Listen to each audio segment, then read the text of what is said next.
What I believe is that human beings are driven by one of two things: positive emotion and negative emotion. Positive emotion is something that motivates you. You might get a good grade in a test and you might feel more motivated by that, and so you'll work harder. You might see the pump in the gym after you finish a workout, or the abs that you feel after like 3 or 4 months of working out in the gym, so you feel more motivated, so you work even harder. The second thing that humans are driven by is negative emotion. This, I believe, is way more powerful than positive emotion. I'm not saying positive emotion doesn't work. It definitely does work and it's very useful. However, negative emotion is way better. Negative emotion is, for example, pain in a way, like emotional or physical pain. When you go through a breakup, you feel a lot of emotional pain. When you feel hurt because someone said something, you feel a lot of emotional pain. And this is all very negative.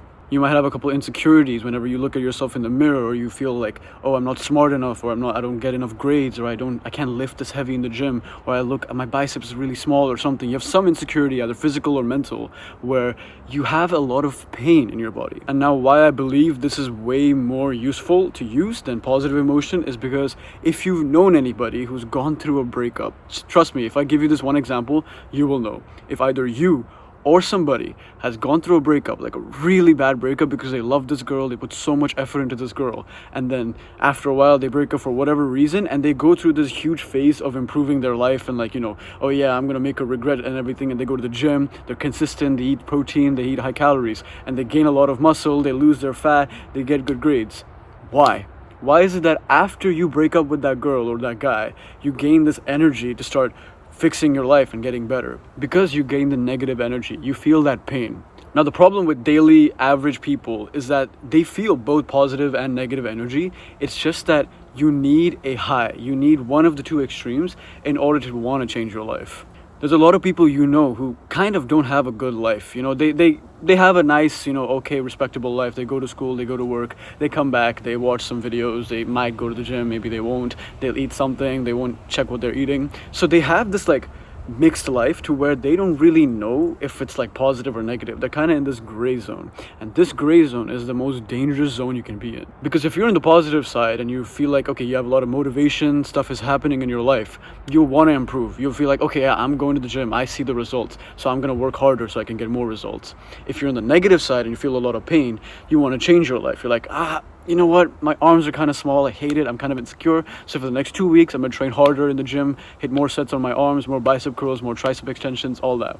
So if you are in either one of these areas, you want to change your life. But if you're in this gray zone where it's kind of like a mix, you don't want to change your life. You're in this androgynous zone where life is good, but it's also bad. But it's good enough to where you don't want to change it, and it's not bad enough to where you do want to change it.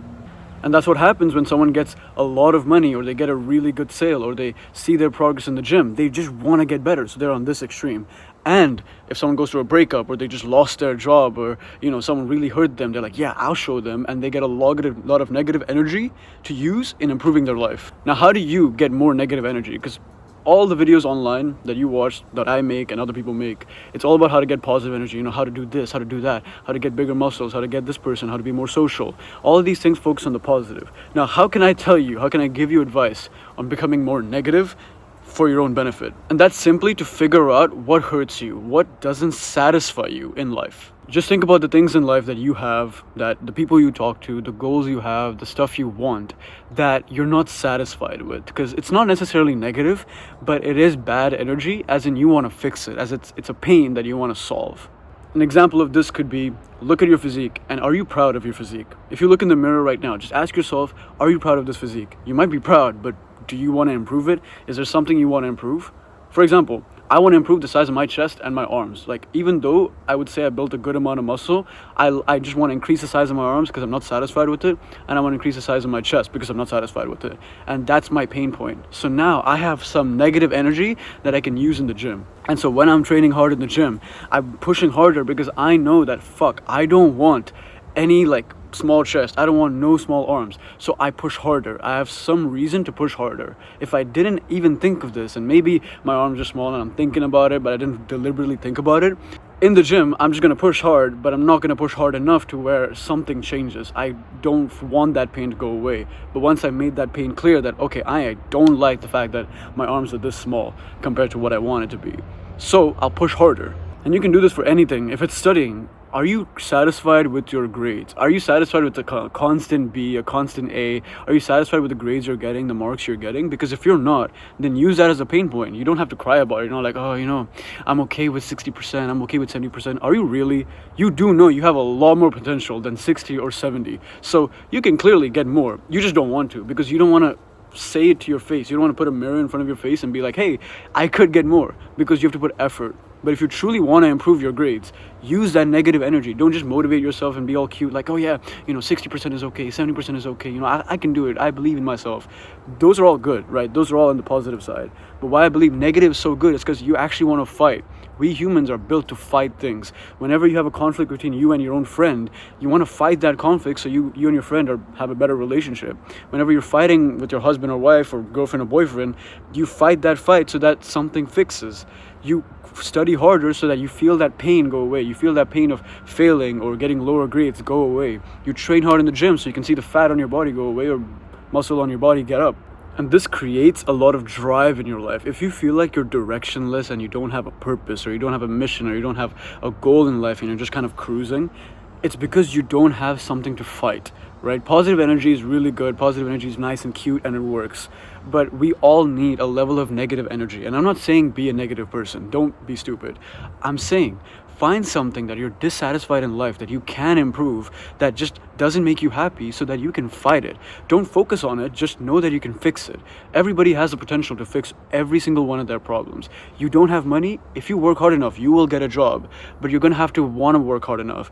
And to get that, it's not motivation that gets you there. It's the fact that you should be dissatisfied with where you are. If you look at yourself right now, you'll notice that, hey, I don't really like my physique. If you're being completely honest with yourself, even if you have an okay, decent physique, you've been going to the gym for 2 to 3 weeks or 2 to 3 months, you know that, okay, my physique is better, but this is definitely not my potential. I can get better. I'm grateful for my physique, but you can definitely get better. If you say that to yourself, then you're going to work harder. You're going to eat more protein. You're going to sleep more, because you have something to fight. You have an enemy to fight. This is why people who go through breakups get the most amount of progress compared to anyone else. They're not special. They don't have a power boost.